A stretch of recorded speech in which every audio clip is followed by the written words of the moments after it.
एक हम शिव गुरु का भजन सुनाने जा रहे हैं। जैसा लगेगा कमेंट के माध्यम से जरूर बताना। सबसे नमः शिवाय।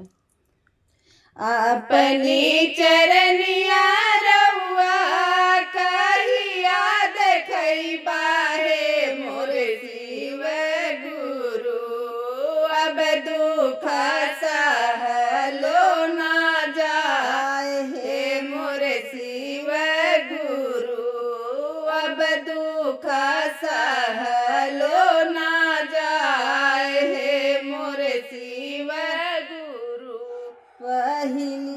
दया मांग बैठली मन मोन लागे हे मोरे शिव गुरु। मनवा के देत्या समुझाए हे मोरे शिव गुरु। मनवा के देत्या समुझाए हे मोरे शिव गुरु। अपनी चरनिया रउआ कहिया देखई बाहे मोरे शिव गुरु। अब दुख सहलो ना जाए हे मोरे शिव गुरु। अब दुख सहलो ना जाए हे मोरे शिव गुरु।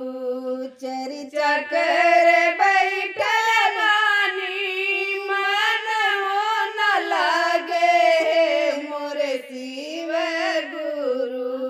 मनवा के देत्या समुझाए हे मोरे शिव गुरु।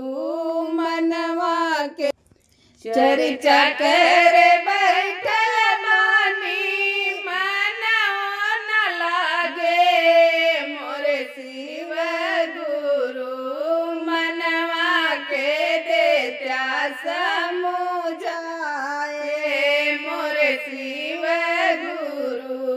मनवा के देत्या समुझाए मोरे शिव गुरु। अपनी चरनिया रउआ कहिया देखई बाहे मोरे शिव गुरु। अब दुख सहलो ना जाए मोरे शिव गुरु। अब दुख सहलो ना जाए मोरे शिव गुरु। नमन कर बैठल बानी मन न लागे मोरे शिव गुरु। मनवा के देत्या